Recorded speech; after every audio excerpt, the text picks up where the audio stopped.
যত চাঁদাবাজি টাদাবাজি আছে সেগুলি কেমনে কম করবেন, বেশি করবেন, কোন জায়গায় করবেন, কোথায় করবেন না, এগুলি ঠিক করেন। অনেকেই গণতন্ত্র মানে বোঝে যে আওয়ামী লীগ যেগুলি করতো, মানে এটা এই অনেকের সাথে আমিও আসি, অনেকেই গণতন্ত্র মানে বোঝে যেই দুষ্টামিগুলি, যেই অপরাধগুলি আওয়ামী লীগ করতো, গণতন্ত্রের মানে হচ্ছে সেগুলি আওয়ামী লীগ আর করতে পারবে না, সেগুলি করবো হচ্ছে আমি। সেরকম ভাবলে একটু সাবধান হয়ে যান। দেখছেন না আওয়ামী লীগের নেতাগো মাটির উপর দপদপায় হাঁটতো, এখন ইন্দুরের মতো পালায় রয়েছে না? ওইরকম করলে আপনাদেরও এই দশা হবে। এইবার একটু কাজের কর্মে মন দেন গো উপদেষ্টা মন্ডলী। অনেক তো সংস্কার করলেন, এর মধ্যে আপনাদের চোখের সামনে দিয়া কাওয়া কাদের পগার পার হয়েছে, 3 মাস কই লুকাইছিল কেউ জানতেন না। কেন? স্বরাষ্ট্র উপদেষ্টা বললেন যদি জানতাম কই আছে তাহলে ধরে ফেলতাম। হা হা। কবিতা মনে আছে ওই যে বাবুরাম সাপুরে, যে সাপের চোখ নেই, শিং নেই, নখ নেই, ছোটে নাকি হাঁটে না, কাউকে যে কাটে না, করে না কো ফোঁসফাস, মারে না কো ঢুসঢাস, নেই কোনো উৎপাত, খায় শুধু দুধ ভাত, সেই সব জ্যান্ত গোটা দুই আনতো, তেরে মেরে ডান্ডা করে দেব ঠান্ডা। বাহ, বেশ বেশ বেশ। অর্থ উপদেষ্টারে বলি আওয়ামী আমলে যে অপকর্মগুলি করা হয়েছে, সেই অপকর্মগুলি কথা কয়ে আর কতদিন কইবেন যে এই অপকর্ম হয়েছে, অপকর্ম হয়েছে? 4 মাস হয়ে গেছে গো স্যার, একটু এবার করেন। বা এই এই যেই অপকর্মগুলি করা হয়েছে, ব্যাংকের খেলাপি ঋণের টাকাগুলি যে নেওয়া হয়েছে, সেগুলিকে আমরা ফেরত পাবো। ভবিষ্যতে যেন এরকম না হয় তার জন্য কি ব্যবস্থা করতেছেন আপনারা?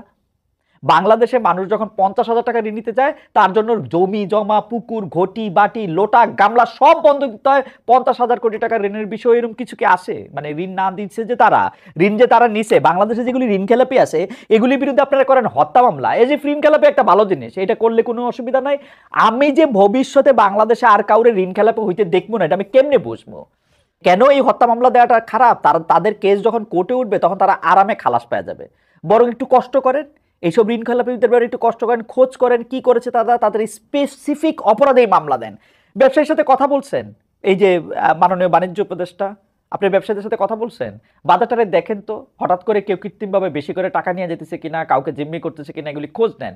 আর ছোট ছোট উপদেষ্টা আছেন, যে মানে যে শিশু উপদেষ্টা, ছোট উপদেষ্টা যারা আছেন তা, এবং উপদেষ্টা প্লাস যারা আছেন, উপদেষ্টা প্লাসও আছেন, কিন্তু কিছু কিছু আছেন উপদেষ্টা প্লাস, সেই উপদেষ্টা প্লাস সাহেবরা এই আলতু ফালতু বিতর্ক উস্কায় দেওয়া, এই দেশ ওই দেশ, এইটা দখল হবে ওইটা দখল হবে, এখানে রক্ত যাবে এখানে রক্ত দিব, এগুলি কথা বাদ দেন, মনোযোগ দিয়ে কাজ করেন।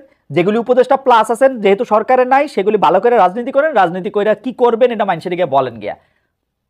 আমরা বিজয় দিবসে খুশিতে ঠেলায় ঘুরতে ঘুরতে মোদিবা একটা পোস্ট দিলেন, তিনি বাংলাদেশের বিজয় এতই খুশি হয়েছেন যে এটাকে ভারতের আপন করে নিতে চাইতেছেন, মানে আমারাইজ করে নিতে চাইতেছেন। সাথে সাথে আমাদের উপদেষ্টাদের মধ্যে আরো বেড়াছাড়া লেগে গেল। একজন তীব্র প্রতিবাদ চালাইলেন, আরেকজন বাংলাদেশের নতুন মানচিত্র হাজির করে কিছুক্ষণ পরে সেটা আবার মুছে দিলেন। ভাই, যে পোস্ট করে আবার মুছা ফেলতে হয়, সেটা করার আগে কয়েক মিনিট ভাবেন। একই বিষয় দেখা গেল শিল্পকলা একাডেমি কর্মকাণ্ডে, বিজয় উৎসব হয়ে গেল ডিসেম্বর উৎসবে, আবার অ্যাবাউট টার্ন, বিজয় উৎসব হয়ে গেল ডিসেম্বর উৎসব, আবার অ্যাবাউট টার্ন। কিসের ভয়ে আপনারা এরকম পেন্ডুলামের মতো এরকম দুলতে থাকেন? আপনাদের ইনকনফিডেন্সও দেখা যায়, তাতে আপনাদের উপর আমাদের ভরসা করতে ভয় হয়। উইনি দ্য পু এই বিষয়ে আমার মানে উইনি দ্য পুরে কিন্তু আমার বিরাট ফিলোসফার মনে হয়, মানে after Tom and Jerry Winnie the Pooh হচ্ছে আমার কাছে একটা বড় ফিলোসফার।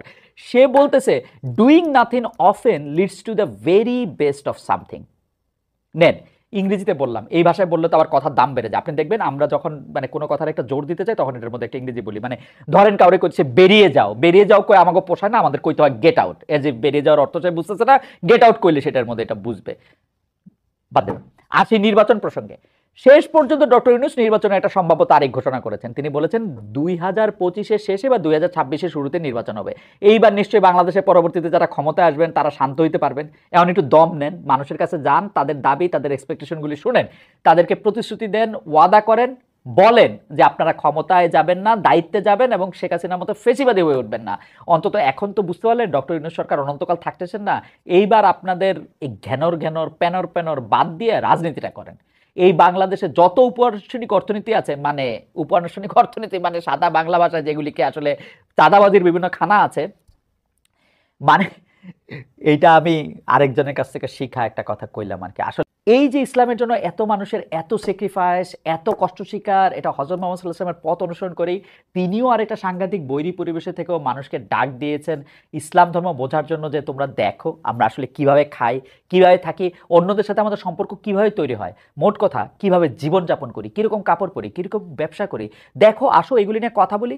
এই যে পারস্পরিক কথাবার্তা, এই যে দাওয়াত, এইটা অনুবাদ করতে গিয়ে তাবলিগে জামাত সারা পৃথিবীতে ঘুরছে। তারা ঘর বাড়ি, নিজস্ব ব্যবসা বাণিজ্য, চাকরি ফালায়া বা কোনো সময় বা কোনো সময় নিজেদের অনেক কাজের সময় তার আর পরিমাণ অ্যাডজাস্ট করে হলো তারা এই জিনিসগুলি করতেছে। অথচ এই যে সাতপন্থী আর জোবায়েরপন্থী মারামারি, কে ওয়াজ করবে আর কে আখেরি মোনাজাত করবে, এই নিয়ে কারাকারি তাবলিগি জামাতের স্পিডের সাথে এটাতে একেবারেই খাপ খায় না। এখন দেখেন কে এইটার মধ্যে ওয়াজ করবে, কে আখেরি মোনাজাত করবে, এটা নিয়ে যখন দুইটা পক্ষের সৃষ্টি হয়েছে, আমাদের কি উচিত হয়েছে এই বিভেদের আগুনে আরো তেল ঢালা, নাকি এইটা কিভাবে থামানো যায় সেটা দেখা? আমরা টঙ্গীতে একটা ছোট মাঠ দিছি, শুধু এমন একটা মাঠ, আমি আগেও বলছি যে এটা আসলে ফরজ ইবাদতের জায়গা না, মানে এটা তো মক্কা না, এটা তো কাবা শরীফের লোকজন হজ করতে যাবে, ইসলামের 5টা স্তম্ভের একটা, অনেক বড়জের এক ফরজের একটা, তা তো না। যথেষ্ট টাকা থাকলে হজ আদায় করতে হবে বাধ্যতামূলক, তা কিন্তু না। অথচ এই যে গরিব একটা দেশ, এখানে বাতাস দূষিত, যানবাহনের সংকট, জীবনের ঝুঁকি, সেখানে ফরজ ইবাদত না হওয়া সত্ত্বেও মানুষ সমবেত হইতেছে সারা দুনিয়া থেকে আইসা, সেখান থেকে মানুষ ওয়াজ শুনতেছে, আলোচনা শুনতেছে, পরবর্তী দিনের করণীয় শুনতেছে, বর্তমান সময়ের আলাপ শুনতেছে, আমরা কিভাবে চলবো, থাকবো, পড়বো, খাবো, এগুলির নির্দেশনা জানতেছে। এই জায়গাটার মধ্যে আমরা কি এই বিভেদ সৃষ্টি করতে করতে 4 জন মানুষ মাইরা ফেলবো? মারা গেছে কিন্তু 4 জন লোক, 4 জন মানুষ আমরা মাইরা ফেলবো? কি প্রতিষ্ঠা করতে আপনারা তাদেরকে তাদেরকে মেরে ফেলা হলো বলেন তো? আপনারা কি জন্য তাদেরকে মারলেন আমার একটু বলেন তো? এটা কি যুদ্ধের ময়দান? সাতকে, জুবাইরকে, এর মধ্যে আবার কে সাতপন্থী কে জুবাইরপন্থী, কোত্থেকে এইগুলি আমাদের কাছে এত মারাত্মক ইম্পর্টেন্ট হয়ে উঠলো? মানে এটা কি সবাই খেলা? মানুষের প্রাণ কোনো অর্থ বহন করে না? এটা Brazil Argentina, Abahani Mohammedan, BNP Jamaat, আমরা কি প্রতিষ্ঠা করতে চাইলাম? এটা আমার মনে হয় এক্ষুনি এই মুহূর্তে, মানে গতকালই করা উচিত ছিল, তবু এখনো সময় শেষ হয়ে যায় না। এই মুহূর্তে এই ধরনের কোনো বিভেদের মধ্যে আর থাকা উচিত না, এই বিভেদ পালা উচিত না। কারণ দেখেন, জহির রায়হানের সময়ের প্রয়োজনে গল্প পড়ছিলাম যে আজকে থেকে 3.5 দশক আগে হয়তো, যে দেশ একটা ভৌগোলিক ব্যাপার, 3 প্রজন্ম আগে পরে আমরাই কি বলতে পারবো কোনটা দেশ কোনটা বিদেশ? কিন্তু কিছু জিনিস তো থেকে যাবে, তাই না? এই যে আপনি ইসলামিক আদর্শ বলেন, মানবিক আদর্শ বলেন, এই সময় আমরা মানুষজন কই ছিলাম, সেই জায়গাগুলি তো থেকে যাবে। কি বলবে আমাদেরকে পরবর্তী প্রজন্মের লোকজন? কি উদাহরণ আমরা সৃষ্টি করতেছি? পরবর্তী মানুষ যখন দেখবে এখানে মারামারি করে 4 জন লোক মারা গেছেন, তখন তারা আসলে কি বুঝবে? কি নিয়ে মারামারি হইলো এখানে? আপনারা কি নিয়ে ফাইট করতেছেন বলেন তো? জনাব সাতপন্থী এবং জনাব জুবাইরপন্থীরা কি প্রতিষ্ঠিত করতে চাইতেছেন? কতটা প্রিয় হয়েছেন আল্লাহর? কোন ইসলাম প্রতিষ্ঠিত করতেছেন আমার একটু বুঝান তো, কোন ইসলাম আপনারা প্রতিষ্ঠা করছেন? এবং আমরা যারা এর মধ্যে ফু দিতেছি, এর মধ্যে কে ঠিক কে বেঠিক সেই বিশ্লেষণের বোর্ড বসাইছি, তাদের মধ্যেকার ব্যবধান আরো বাড়ায় তুলতেছি, তারা কি চাইতেছি বলেন তো? এটা কি একটা টেস্ট ম্যাচ? এটা টুর্নামেন্ট চলতেছে? আমরা কি কেউ জিততেছি? এই প্রশ্নটা আমি রাখলাম আপনাদের জন্য। আমাদের দেখেন সবকিছু তাড়াহুড়া, যেন মাথার ভিতরে রেস চলতেছে, এত তথ্য, এত ঘটনা, এত খবর, দুনিয়া বাই বাই করে ঘুরতেছে, আর আমাদের মগজে ট্রাফিক জ্যাম লেগে যাচ্ছে। একটা অস্থিরতা ঘুরপাক খাইতে থাকে, কত কিছু করতে হবে, কত কিছু বলতে হবে, কত কিছু লিখতে হবে, কত কেউ ভুল বুঝতেছে, ভুল ভাল বলতেছে, এদের জবাব দিতে হবে। এই অস্থিরতার চোটে কিছুই করা হয় না। নিজেকে যে এত অপরিহার্য মনে হয়, এটা আসলে কেন হয় এরকম? আমরা একটা ঘোরের মধ্যে থাকতে চাই বোধ হয়। কোনো একটা ইস্যু নিয়ে আমি যদি কিছু না বলি, দুনিয়া কি থেমে যাবে? আমারে যদি কেউ ভুল বোঝে, মনে মনে গালি দেয়, কি আসে যায়? আমারে কেন এত রিয়েক্ট করতে লাগে?